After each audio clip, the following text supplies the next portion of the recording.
what is amazing about wandering the streets of Rome. Now, back in ancient times, this was all part of Hadrian's complex, and you still get the same experience today. So ancient people and modern people alike got treated to this site, the Pantheon, as Michelangelo called it, built by angels, not by men.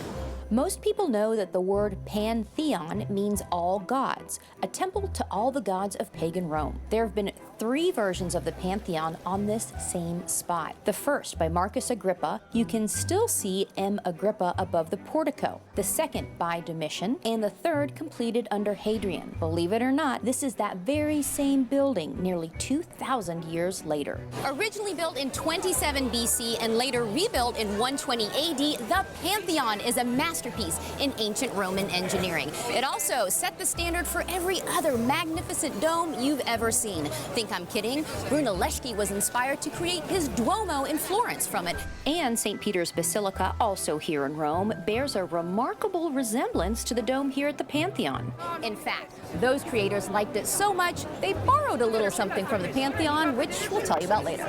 But the real ancient wonder is definitely still here, the legendary Pantheon Dome.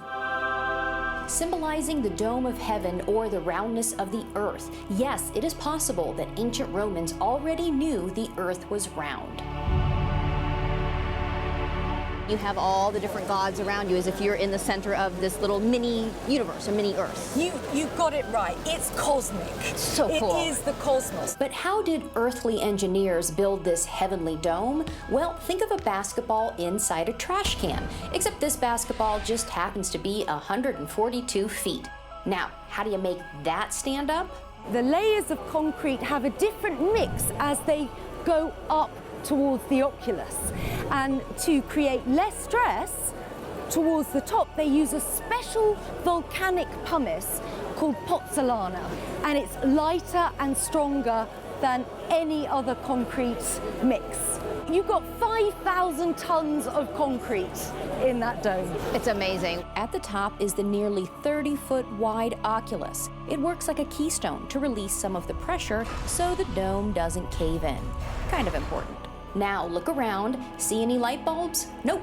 The oculus is the only light source, but that's not all. Most people know that Pantheon means temple to all the gods, but did you know how the ancients believed all those gods got in here? Well, from that oculus, of course. It comes out of the Greek and Roman sort of religion that you're building your temple to entice the pagan gods to come into the temple, to inhabit it. Okay. So if you've got a big hole in the roof, Right. then they can Come on in. Come on in. Oculus is Latin for eye. Hello. So this is God's eye watching over us. So you better be good for goodness sakes.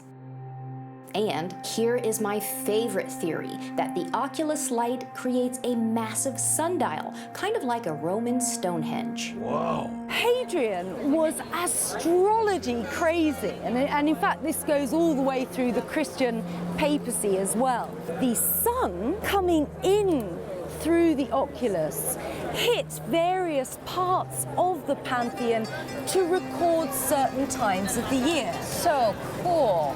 So especially, for example, the winter solstice and the summer solstice. The segments of the Pantheon are 28 of the dome.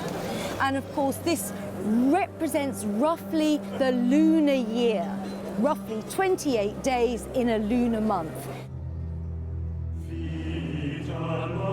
From giant calendar to, can anyone give me directions to Santa Maria ad Martris Church? Well, you're already standing in it. Back in ancient times, all these niches you see behind me, those held statues of pagan gods. But once, of course, the Pantheon was consecrated as a Christian church, today you see Christian statues.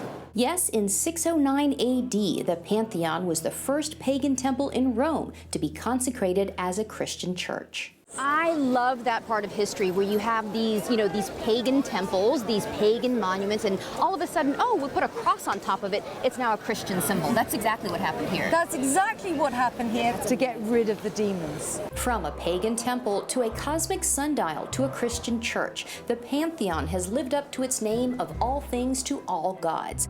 and its divine architecture has inspired the great monuments of the world, including one really important one here in Rome that may have something to do with a "why isn't that there" moment. Parts of the Pantheon used to be covered in bronze, symbolizing the sun, the heavens, the power of the emperor. So why isn't that there anymore? Follow me. I think I know where to find it.